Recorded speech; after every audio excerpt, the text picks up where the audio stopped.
Good day, everyone. So, my report is all about understanding the stage of artistic development in children. So, in the first place, alam natin kung ano ba talaga yung magiging kakayanan or mga alam na arts ng isang bata.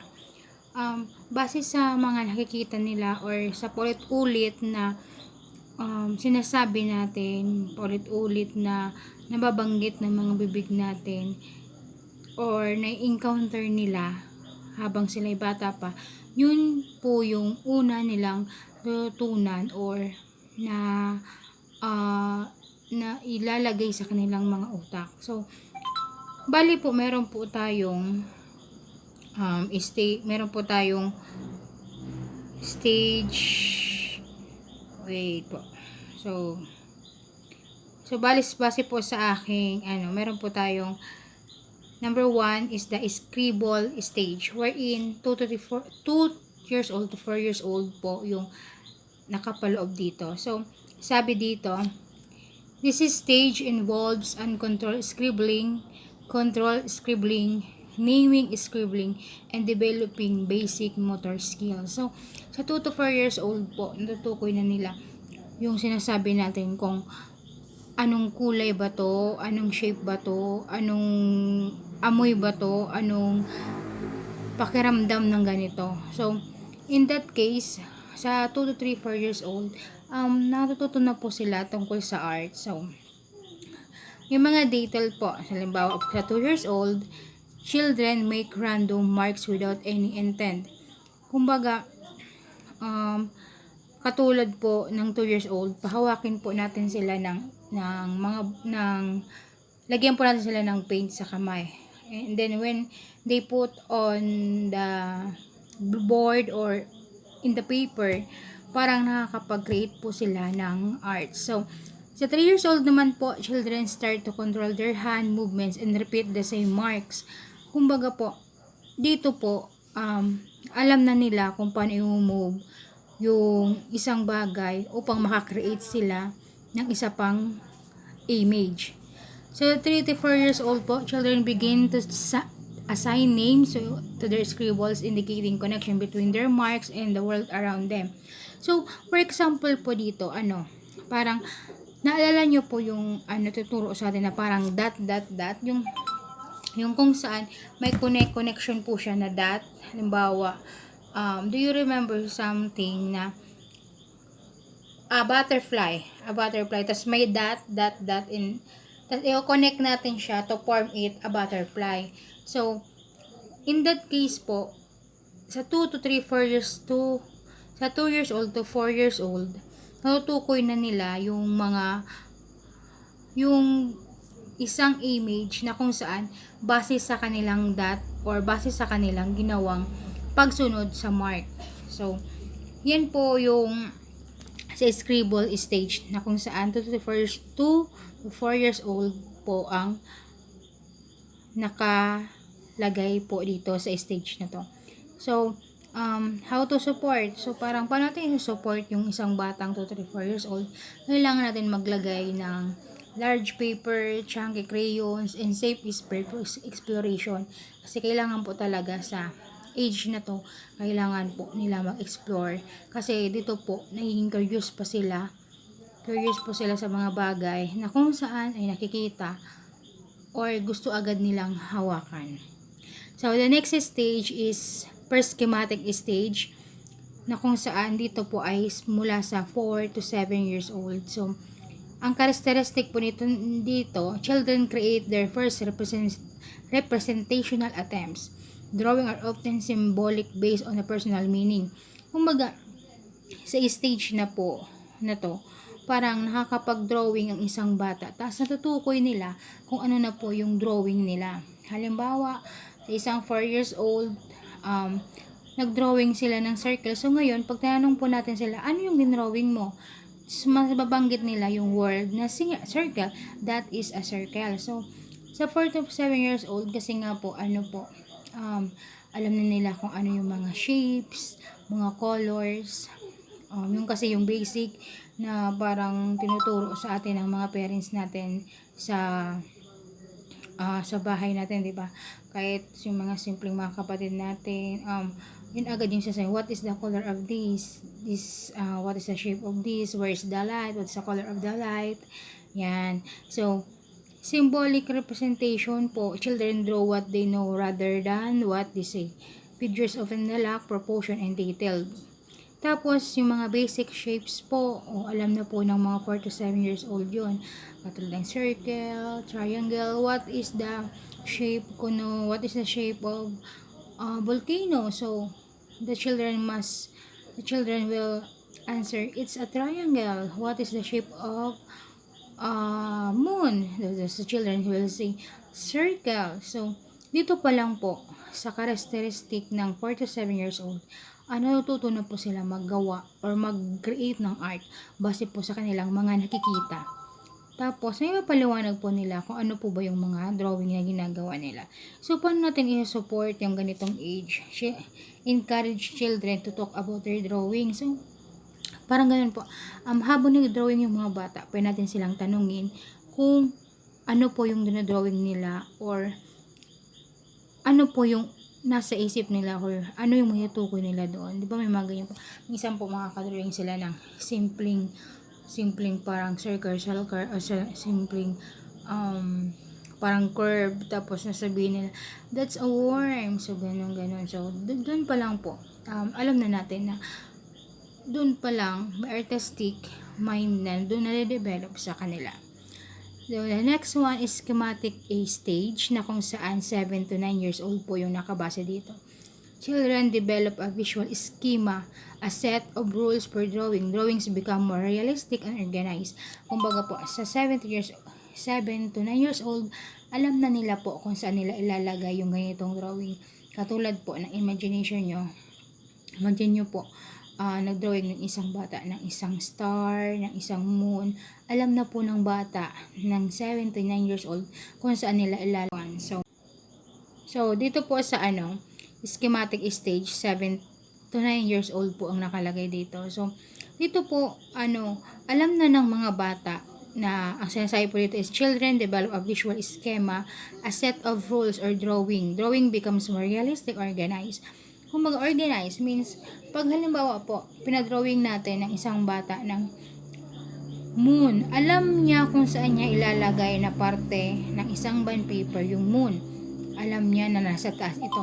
Pag pinadrawing natin siya ng sea or dagat, alam niya kung saan parte ng bond paper niya ilalagay ito.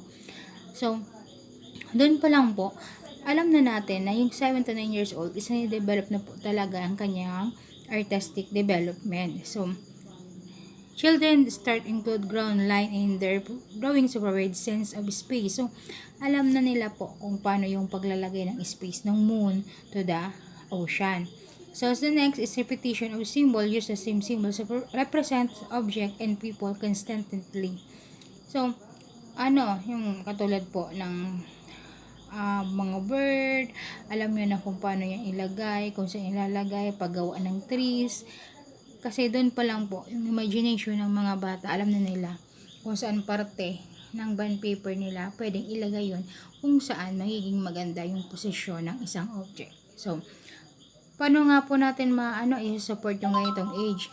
Introduce new techniques and materials, encourage observation of the world around them, and provide constructive feedback. So, hayaan po natin sila, parang dito po sa schematic stage, introduce natin sa kanila yung mga materials na kailangan gamitin. So, halimbawa po, gagawa sila ng trees. So, isabihin po natin na dapat ang kulay ng isang dahon ay green. So, kailangan ang kulay ng trunk ng isang trees ay brown. So, doon pa lang po alam na nila kung ano ilalagay nila. Kasi base po yun sa mga nakikita niya sa kanyang kapaligiran, sa kanyang environment. So, natutukoy niya yung mga bagay na yung kung anong kulay at kung anong posisyon kung saan dapat niya ilagay. So, the next stage po ay ang drawing realism stage. Dito naman po ay naangkop ang 9 to 12 years old.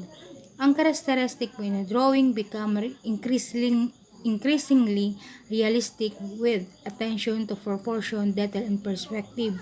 So, dito sa stage po, parang nagiging realistic na tayo. Realistic na yung isang bata. Kumbaga po, dito sa age 9 to 12 years old, ano po, natutuko niya na nagkakaroon na po ng detail yung mga dinodrawing niya. Halimbawa, ano po, yung bata marunong na mag-drawing ng isang pamayanan.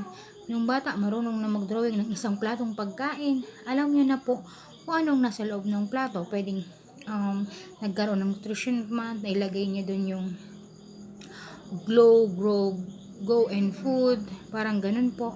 So, dito po,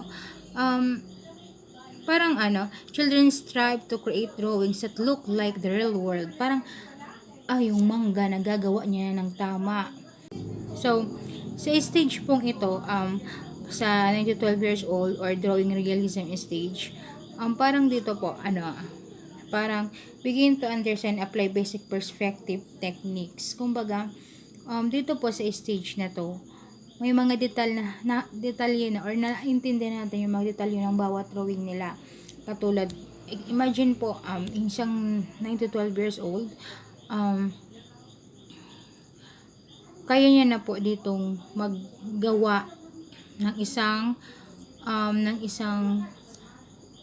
prutas katulad ng apple, mangga, na kung saan perfect, na po siya, perfect shape na po siya, kung perfect color na siya, alam niyo na kung saan banda kung anong color ang dapat, kung gaano siya ka-shape para po makita yung totoong hugis ng isang object. So, paano natin na support yung 9 to 12 years old?